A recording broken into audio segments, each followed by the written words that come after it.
Hi, welcome to my channel, and today we will be discussing how to turn your crochet into phone cases.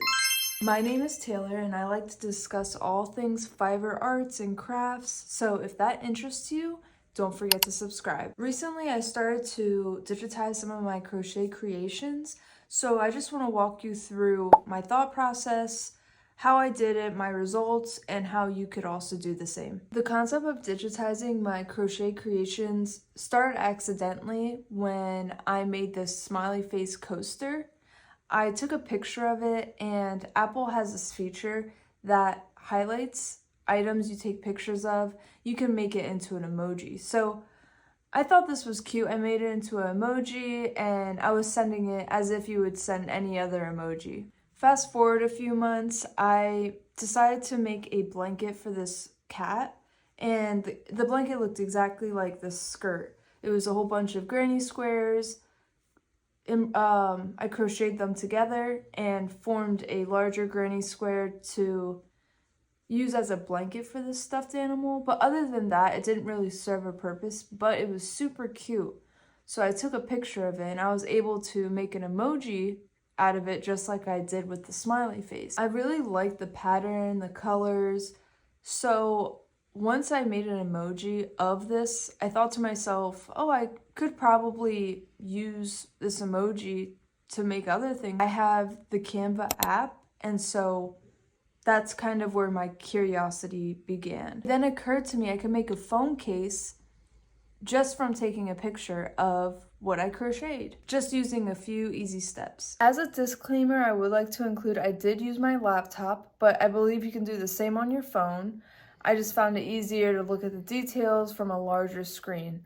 But the first step is just to take a picture of your work using your phone and make sure that the crochet piece is laying flat and that it's on a solid surface like a table. Step number 2 is to open the image and click on the image so that there is a ring that glows around the image. Then you want to click share and save photo. At this point, you're able to open the Canva app and start a new project. And when you start a new project, you can add an image. When you do that, you add an image from the camera roll, and the first image should be that image you just created from the photo you took. This is the point where I get my laptop out just so I can see the better details, but ultimately you are going to copy and paste that image multiple times. And while you're doing this, you're lining them up to the best of your ability to look more of a cohesive paper so that the pattern is repeating over and over again. Then you can download this image you just created from Canva, and sometimes you might have to rotate the image, but you should be able to pull it up and use it for websites like Printify. That's what I used to make my phone case, but I went on Printify and I typed in phone cases. I selected the model of my phone, iPhone 16, and I'm using that to record. So I can't show you what the phone looks like in the phone case, but this was the result when I used the pictures I created. You could see I did one that was closer up and then one that was farther away. I think I do prefer the one that is farther away. But you know, if you look close, you do see some imperfections. But I was talking to my parents about it. My mom, she doesn't crochet too much. She didn't notice, but I think it's more for people who do crochet that spot those little inconsistencies. But overall, it's such a cool gift, or, you know, to treat yourself. So I just want to give a warning. For this case, I was able to drag the image to all ends. I actually didn't even try to do that. It just happened. But if you're not paying attention, this is what could happen. I didn't for this one. I didn't look at all of the edges and make sure that the image covers the phone case completely. And so I was left with this white strip right here. That's just something to take note of.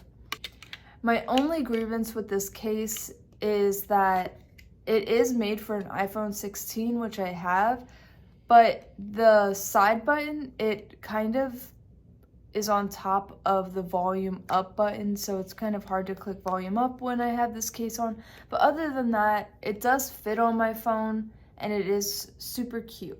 Since I made these two phone cases, I have ventured out and I went back to this smiley face I made, and I made little stickers out of them. Also could do that with little stars, and I think there's a great opportunity to get creative here. You could potentially maybe put this smiley face or a flower you crocheted onto a get well card or a mug, coffee mug, or fridge magnets. So I just think this is a cool way to have a little gift for someone or to create them for yourself.